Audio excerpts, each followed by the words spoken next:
What's up, nerds? Welcome back to the channel. Today we were talking about filming fishing.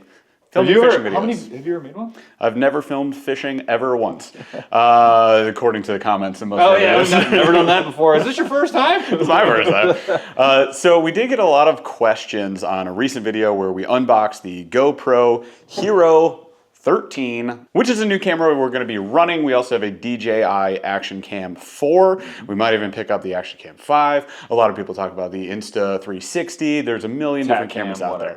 So this isn't really specifically about said camera. It's more so like if you were to go film a fishing trip, whether it's for yourself or you're trying to be a YouTuber, like these dumb idiots, then you would want to know some of these tips. So we have a kayak right here. You can't see it because it's not in frame, but we're going to show you how you could lay out the camera. We're going to go through gear. We're going to go through some tips as well that should help you out when you get out there.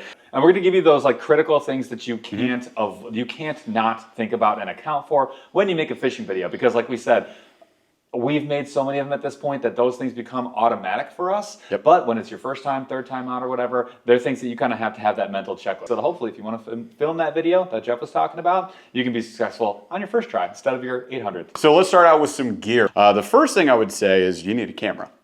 No way, really? Now you could use your phone. Ta-da! Especially if you have a newer phone, don't care if you're Android or iPhone or whatever, you could definitely film on that. There are chest mounts for that, chest mount attachments for that, head mount attachments. You got the Yak Attack right here that you could use. So this is brand new this year from Yak Attack. This is their phone mount, and it is really cool, and it's actually set up perfectly if you're going to film with your phone. So love this. So pick your action camera of choice. Here's the thing. There are going to be people out there who say DJI is the only camera that exists. There's going to be people out there who says GoPro or die. There are going to be people out there who say Instacam 360 or whatever it's called or die. They're all wrong. Basically, they all function. Like they all function pretty dang well. As new editions come out, they're great. My advice would be go to a tech channel on YouTube and watch them do a direct comparison of the models you're looking at and then make your own educated decision there. I say tech channel because this is what they are experts at. Yeah. We are fishermen and we are not experts at tech. We have had great success so far. I have, because I'm the only one really using this right now because homie broke his arm and is never fishing ever again. Till March. But I've used the GoPro Hero 360 Black and I have had a great time with it. It has been fantastic. We have both used the GoPro Hero 9 Black and it is actually really, really good. It has a couple of things that are improved with the new ones, but the 9s are great. And I will say this, there's a lot of creators out there using Hero 4s and 5s and they still have really good success. You do not need to spend a ton of money just to get footage and get decent audio. So one Hero 5 is like maybe $100 used. And you can buy them used go get a bunch of batteries and you're good to go, or we'll show you some other options later. I like the 9. I think don't go with the 7. I will say this, do not get the 7. You'll be very stressed out with the audio and then it doesn't work quite as well as the 9. The 9 is a massive upgrade. So the 9 is the one, if you're going to buy newer, that's the one I would get. The DJI I have been using. It is wonderful. It has a lot of the same features as the 13 and even more than the 9. Great audio, good color, phenomenal. Front touch screen. It's great. There's a lot of things it does a lot better than GoPro does. Some things not as good. So some things not as good. It definitely overheats, and that's why I'm really struggling with. So beyond cameras, what you're going to need if you don't have a DJI, because they actually have a side pass-through door already included, is you can go on a GoPro's website and you can get a pass-through door. We're gonna move, hang on. So the pass-through door allows you to plug an external battery into the camera and not use the tiny GoPro batteries that actually slot inside. GoPro batteries look just like this. They're a little bit expensive. They're anywhere from $25 for the aftermarkets to the GoPro brand, which are a little bit more expensive. Pro tip, just get the GoPro ones. They actually are significantly better. That's just my opinion. I've used 3 or 4 different versions and none of them have been as good as the OG. So just get that. But external battery allows you to essentially have, and I will say this, almost unlimited battery life, and that's in 100+ degrees fishing all day. So if you do end up getting a battery, I'd recommend one of these charging packs. GoPros would be the more expensive option. You can get one on Amazon. I believe it's called Artman, but there are also a whole bunch of different random ones on Amazon. They're fine. They function just fine. They'll charge the batteries just fine. And they're cheaper than the GoPro ones. So maybe check that out. The other thing you can do though, if you don't want to mess with batteries, which I highly recommend that you don't. Batteries are a pain in the butt. You're going to run out of battery right when you catch a fish. The other option is just go with an external external battery. So we have here an Amazon version of one. Now there is a company that got me into the idea of this in the first place, and I got to call them out, which is YOLO Tech. So their motto is always be recording, and they basically talk a big talk about not letting your batteries die on you and losing footage, which is a good idea. Also, we'll link in the description below. They have a very helpful page which describes how to record on external batteries, because GoPros don't automatically let you do it. Sure. DJIs do. So that is another pro check for DJI. You can automatically just plug into your DJI Action Cam and record on an external battery. If you try to do that on a GoPro, it will say, no, sir, that's not gonna work here. Sure. You gotta download some firmware to your SD card, put it in your GoPro, take a picture of, not kidding, of a QR code, and it will update your GoPro to allow you to do this. This is beta software, by the way, too. So it's from GoPro Labs. So just as a heads up, it will make your camera do some funky things at first, but then it'll be fine. Another con for GoPro. So you got USB at the front.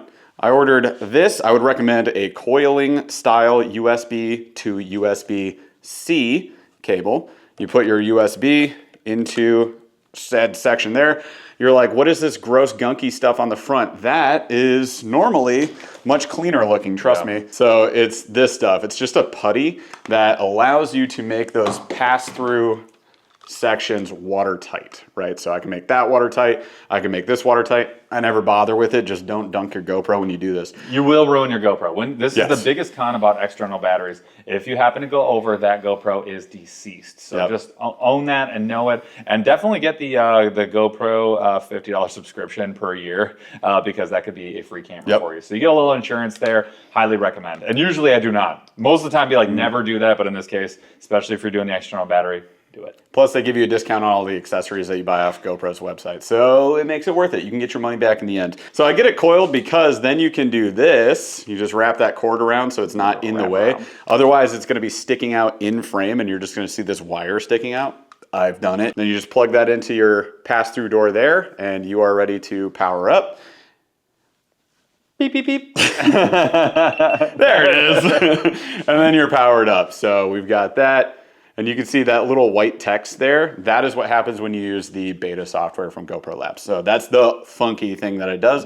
Otherwise, it operates perfectly fine, and I've had no issues with the 13 so far. That's only the 13 though. With the 9, you don't have to do that. Yep. So this external battery I got on Amazon is called SupTig, whatever. Like, it's $39.99, like totally worth it. It has actually functioned almost perfectly well the entire year for me. So it's been great. But as long as you don't leave the battery in the GoPro, so there's no battery in here right now, and you just do the pass-through door, you will not overheat, at least in Michigan heat, like as hot as it got in the summer. You're very likely to, the chances of you overheating are very low.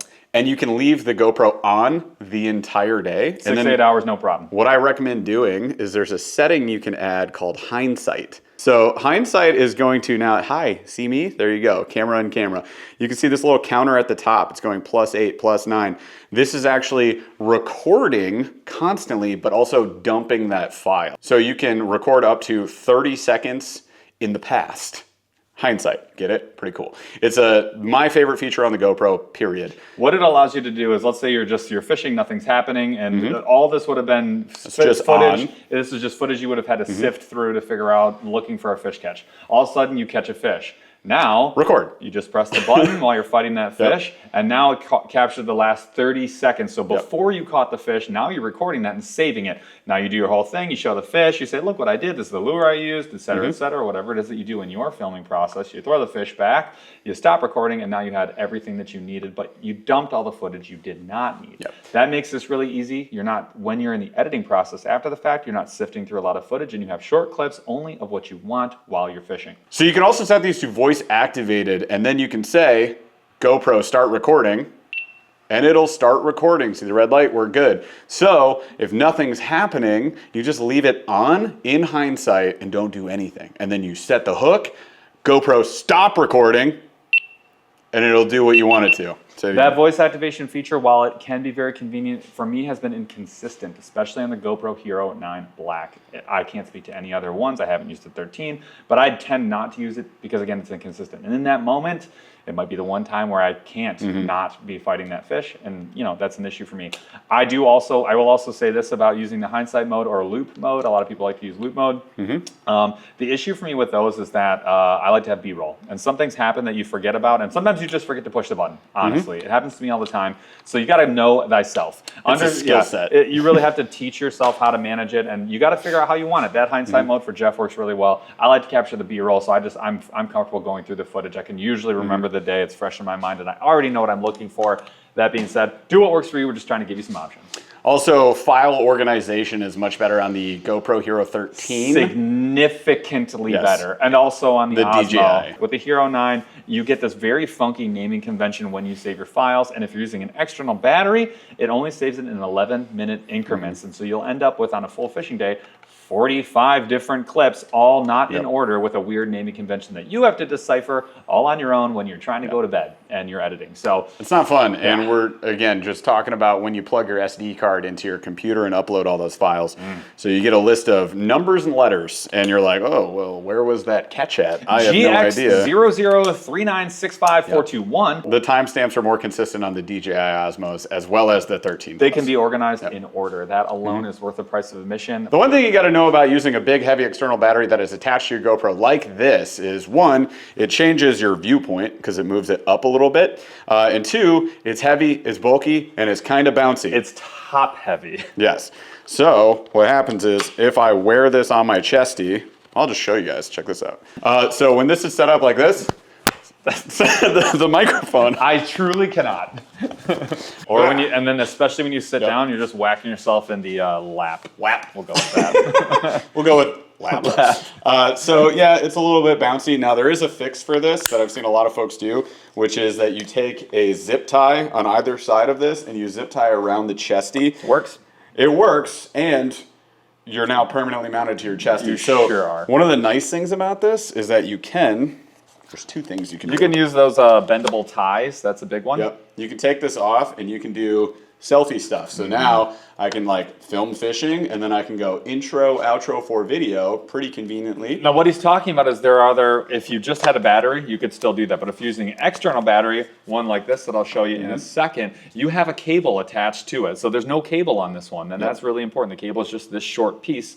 With this one, it's much longer. The cable's longer, and you have to keep it tight to your body. So when you go to do that, you usually need to stop recording, unplug from power, pull the battery pack and the cable out, plug it back in, blah, blah, blah, and you have to hold the battery separately. It's very inconvenient. This is significantly easier, way easier. So the way to do that is, instead of zip ties, you would do those bendy ties that he was just talking about, and then you could just unbend them, take this off, do intro, outros, or selfie footage, put it back, and you're all good. So it's just convenient.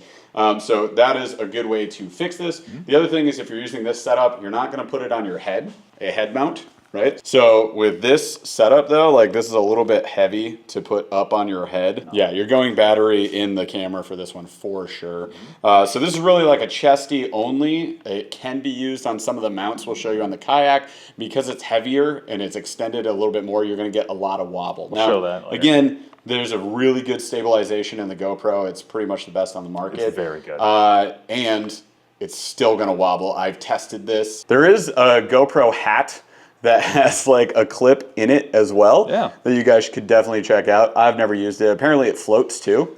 That's I didn't know that. That's cool. It looks neat. Yeah. We should probably get some. People have asked for a different angle, like up here instead of on the chest. So maybe if we do that, we'll get the hats. And We're farting around with it to see what works. But fart around and find out. I will say this. This is what I use. So I use a big external battery. I like the Anker ones. Anker is the brand. They're available on Amazon. They are very inexpensive. They work really well. They are not waterproof. So if you get these wet, you are RIP. They charge fast and they have a lot of different sizes.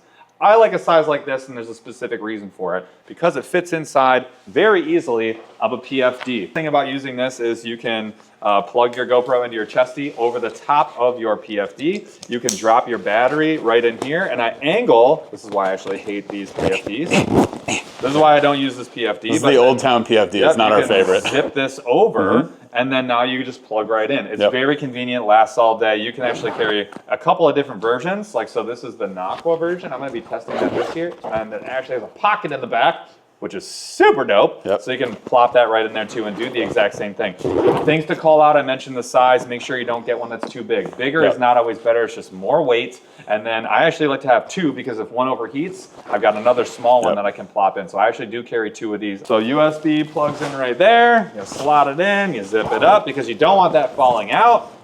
You put your chesty on, and what? Oh, you get in there. Oh, what? Why? Eventually. There. And then once you're tied in, what I like to do is you want to get a shorter cable, not like 4 inches. I like a good like 8-inch cable. You go through here, you go through the back, and then you come around, and now it is a very nice tight fit right there, just like so. This is a USB, not a USB-C, but that's what your Wrong setup is. USB. Yeah, that's what your setup is going to look like. It Look is at nice that. and clean with no Yep. cord inside the framing, and you don't want to get hooked when you're messing around with Yep. the fishing rod either. So keep it nice, tight, neat. So next up, we want to talk about some of the things that other accessories that we highly recommend that you purchase or think about purchasing as you kind of go through your journey. They're not required, but as you go, you'll be like, man, I really wish, for instance, my sound quality was a little bit better. Because what's one thing that you encounter, especially as a kayak fisherman? Wind. Wind will wreck your day editing instantly every single time. You get around that with one really cheap and one a little more expensive option. One is just foam. It's literally foam. Two pack for like $5 or $6 on Amazon. Yep. This is super cheap on Amazon. It comes with like pre-cutouts of some of the parts and without some of the parts. I did that one myself. You have to dig this part out for the side door, but you've got your front screen space, you've got your back screen space. It still fits on the 13. This is one I got for my 9. And it basically just covers up the external mic recording for the GoPro so that when wind is hitting it, you're not getting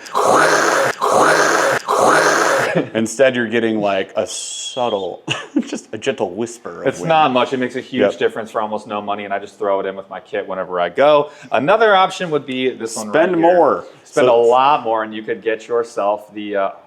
$90 for the media mod from GoPro. So this actually has a side door that opens up like that. And then you take your GoPro, I've got my 9 here. You remove the side door entirely. And then you slide it in like so. It plugs in, you close the side door up again, and there you go. So now your GoPro is in the media mod case.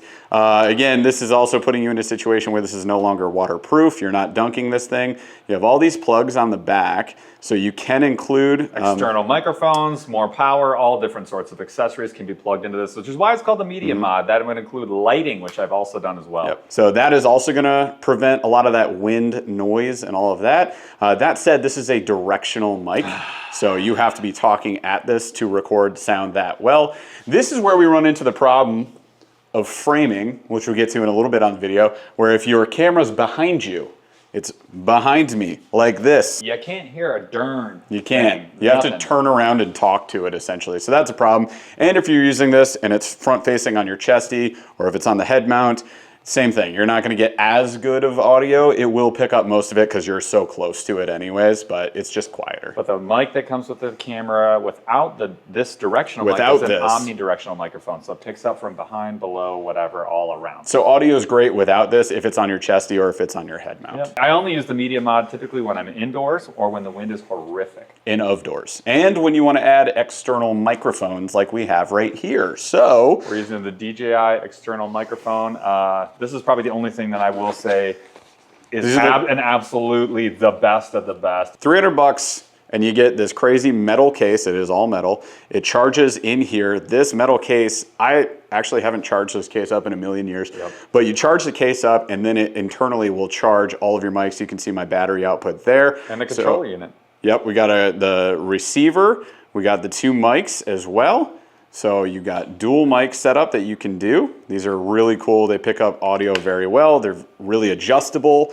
It comes with 2 attachments as well. So Critical componentry, my friend. Yep, you can USB-C this without needing a microphone cable. What you could do is you slide off the back here, and then you slide this in.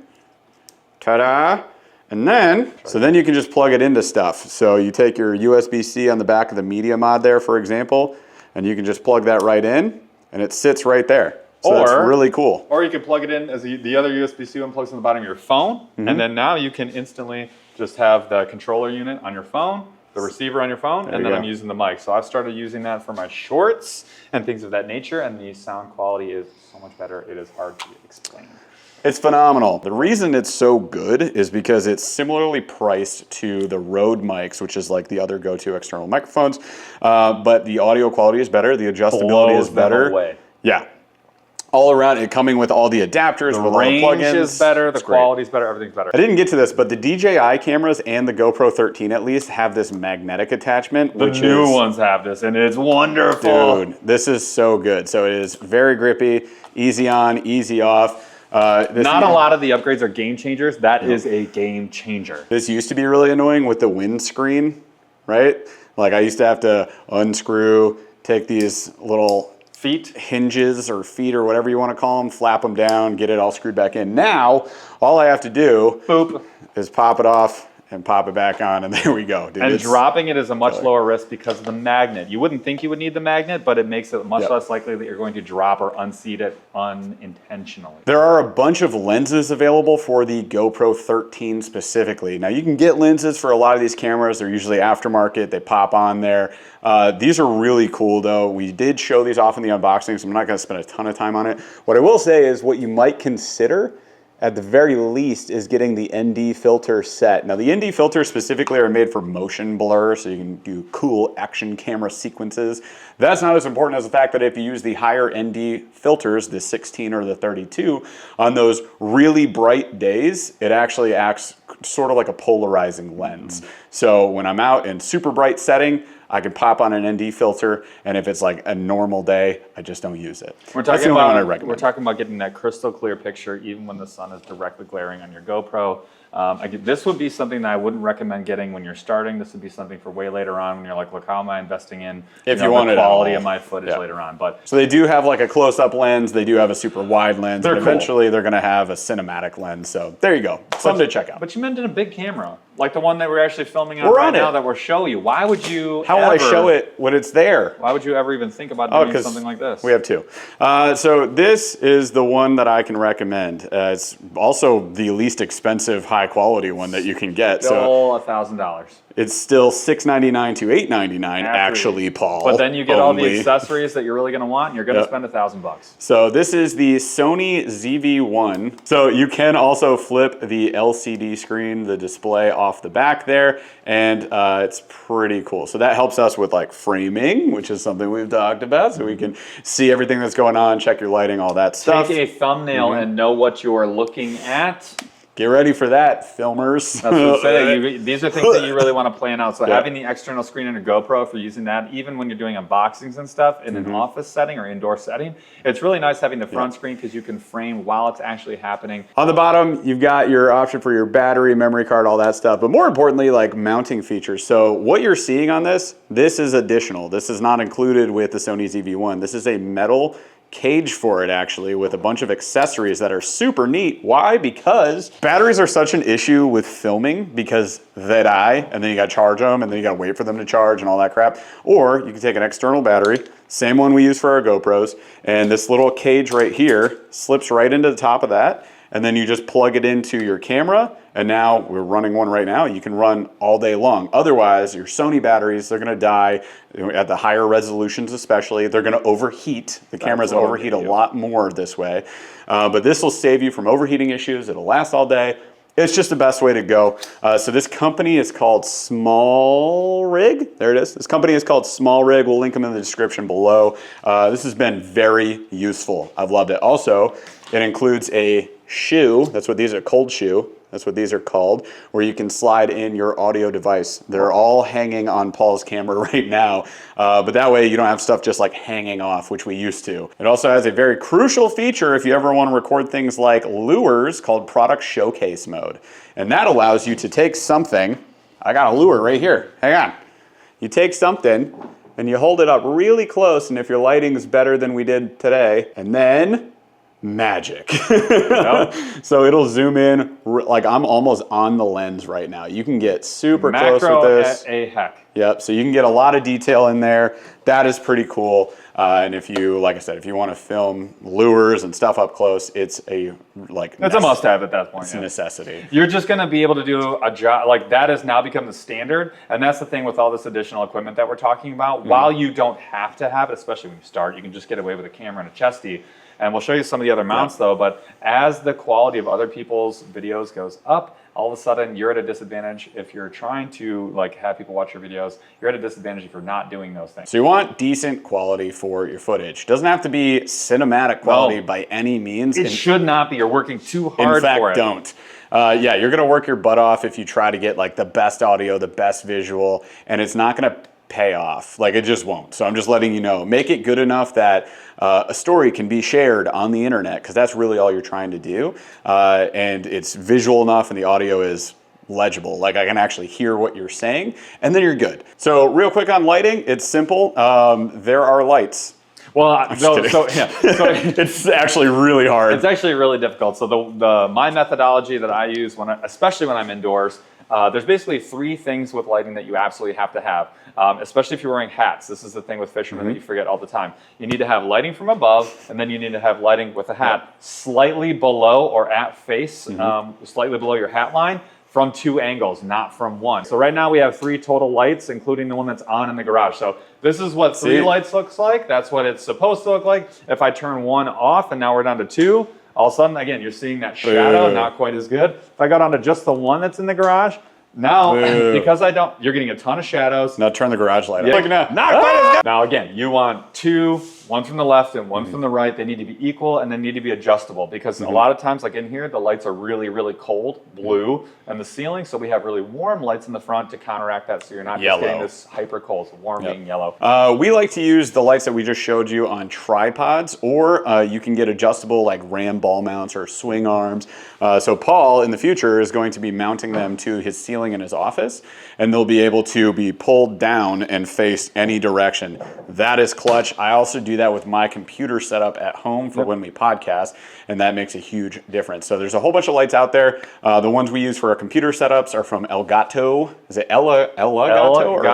Elgato. So those have been great. They come on a stand. It's a little square. It's adjustable, warm to cool, and brightness is massively adjustable. These ones are on tripods. They are from Neewer, Neewer on Amazon. We'll link them in the description below. These are LED panels. That is the way to go. And then, of course, whenever you're filming anything, we'd recommend a tripod or some sort of stationary mounting device. You guys are on a tripod right now, for example. We're going to show you on our Kayak some different options, and there are also handheld options. 1 trillion of them. We use one we use for our cell phones a lot is by Samtree, which is on Amazon. Again, we'll link all this stuff in the description below.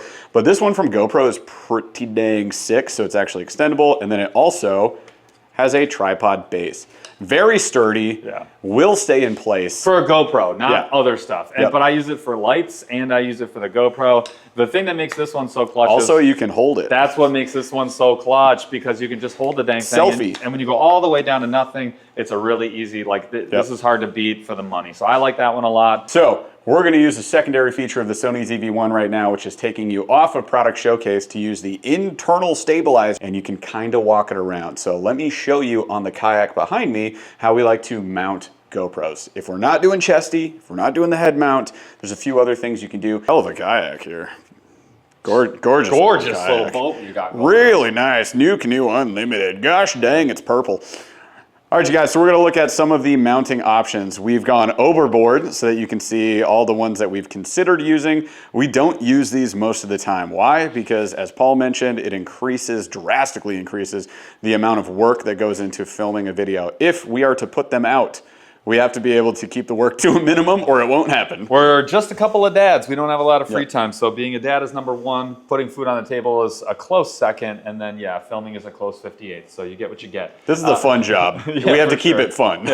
And so, but we're going to walk through the options, some of the pros and cons. So going front to back, your number one option, like the easiest and cheapest, is actually going to be whether it's the cell phone or a camera mount somewhere here in the front. You can use a track, you can use the Yak Attack, some kind of ball ram mount to mount your camera close by. You can just swap this to this. Yep. So this can be a GoPro or a cell phone mount. I have the same exact setup as this for a GoPro setup too. The universal is the Yak Attack universal mount is the one I recommend. This is so easy to move to other tracks and then use for other things such as the Yak Attack boom arm or this short one. And by having just a couple of these bases, I can move from thing to thing really, really easily. It's just really solid. Anyways. You got short. Yes. So you got short, you got medium, you got what they call the boom stick, which is the super long version. Now, the nice part about these is they're out of the way of your fishing. This is something that a lot of people think about. This is right where I would be doing retrieving, fish catching, et cetera, et cetera. This keeps things out of the way. However, your field of view is from low to high. So you're seeing right up my nostrils and my crotch when I'm trying to fish. Boom, like this. And if I stand up, I have to adjust the angle of the camera every single time, which is beyond frustrating. However, it's cheap and it's fast and it's not in the way. So we like that. That's your number one. Number two, front view, is actually going to be this. This is the Panfish Pro, the medium size. A couple things we love about the Panfish Pro. Look at that. Look how easy that is. And just by adjusting this real quick, turning it, I can, if I had two hands, it'd be easier. I can do this and I can change and adjust if I stand up or not. But it's far enough away from me because the camera actually is a little bit further, especially if you pick up that universal mounter and you go back here. I'm far enough away from myself that I don't have to adjust it when I'm sitting or standing. And by adjusting this arm here, I can lift it or drop it, and you get a much better full body frame of view, which a lot of people do like. However, very much in the way of fishing, which we don't like. Also, if you forget about it and you load it into your truck, you could absolutely hack this thing off your kayak and ruin a camera. I have almost done it many times. We like this one. It's okay. It's better. A couple of things to note. Because it is out there, it wobbles. It's wobbly. Now, the stabilization takes care of 90% of this, but when you stand in your kayak and the whole kayak moves, you're still going to get that wobble. It's going to happen. The audio is pretty solid. It's not perfect. It definitely is. There's a degradation in the volume as you go further out with that option. If you're doing a chest mount, a lot of times with these front cams, you want both. You want to see the hook set from this standpoint. You want to see the fish catch from your chest standpoint. This means you're carrying two cameras. There's a couple of things you're probably not thinking about in the editing process. The number one problem is syncing them. You have to make a very loud sound, like a, or a ha, something like that. And what you're going to see when you're editing is a spike on both cameras. You line up the audio on both cameras, and now both viewpoints are synced when you're doing your editing to switch from one to the other. It's a pain in the butt. I don't like doing it. I respect people that do it, like Ethan Duvetter does this, Rudd does this, like people who are really good and have a little bit more time than us do this. Ton of respect. They're better at it than I am. I just don't like to do the work, which is why you don't see us do this very often at all. Anyways, that's that setup. Next is the chesty. It's fast, it's efficient. You're always looking at where you're fishing. Yes, when you stand up, you miss some stuff. You got to look at my crotch when I'm standing up or sitting down on the kayak. You get what you get. It's easy, it's fast, it's simple. We already talked about it. Also, it's a lot of arm. There's a lot of arm in the way. Well, when you hook set, when you, I have to flip it around. When you hook set too, you're just getting a lot of reel, right? So I'm reeling. That's also in the way. It's not perfect by any means, but it's the one that checks the most boxes with the least amount of effort, which is why we do it the most. Last option is going to be some rear mount. Now, there's a lot more options here. You can do it on top of a Yak Attack crate, which is sick when you use this grid lock. Yeah, the grid lock system. You can put it on a track back here. You can put it on a track way back here, especially if you're getting the gigantically long one. Now these, the boomstick does not. Oh, God. You can also hack your knee off if you wanted to. I did that at the show. Remember when he pulled that at the show? That's so this is like your view back here, right? So this is where you're going to swing it out to the side. Wow. You can see the hook sets and all that. You can see where you're fishing, which I think is an underrated thing with a lot of fishing videos. You forget that with the chest mount, you get to see what I'm looking at when I'm fishing. With the front view, the reason you have to do two cams is you have no idea how far away I am from my target fish. You don't get to see the top water eat. You just miss a lot, but obviously you get the body shot, which people, they tend to like that. So that's why you end up with two cams. This here, you can't get away with this alone. I can show off a fish so easily just by holding it out here. Although, unfortunately, I'm not in frame. That's why having this to film shorts and things like that on my phone. Allows me to showcase the fish. You can make this landscape, so I could put that into a YouTube video as well, or have it vertical and do it for like an Instagram reel or something like that. So look, there's just a lot of different content. Almost all of this is based around framing. That's why we opened the show with framing, that video with framing, and probably why here where it's going to end with framing, because it is the most important thing. It helps you tell the story and make sure that you're not missing any of the action, and it ends up being the thing that you worry about the most. And again, like Jeff said, when you're way back here, even with an omnidirectional microphone, the audio is not going to be great. Most of the audio you're going to use the video from this cam, the audio from your chest cam. It's a lot more work, but you know, tells a great story. There's a couple of other things we wanted to call out. You're gonna have to design your own process for how you execute a video. What do you need to tell a story? You need a beginning, you need a middle, and you need an end. And when you're on social media, you need a hook. The hook is the title and the thumbnail. The beginning is your introduction. The middle is you fishing and doing all the things that you're talking about, explaining unboxing, whatever it is. And then you need an outro to tell people that you're done. The most important thing about all of that is that you keep it simple. The more complex you make the story, the more people just don't watch. Period. This is not, you're not Stanley Kubrick, you are whoever you are, right? So just keep it super simple. Think about a fishing video needs to be about one lure, like one thing that changed your day, or one fish catch that changed your day. If you're unboxing something, keep it as simple as possible. Keep it, you know, relative to the season. Maybe you're unboxing a certain type of lures or certain type of gear, whatever it is. Keep it simple. And always remember your thumbnails, people, because if you don't get them when you're there, you have to make them up on the spot. And sometimes they come out bad. Grr. Told you not to forget things. Number one, you want a carrying case for all your camera gear. It's expensive. Take care of it. I've been using this hard / soft case, whatever. This case from GoPro for years. It's fantastic.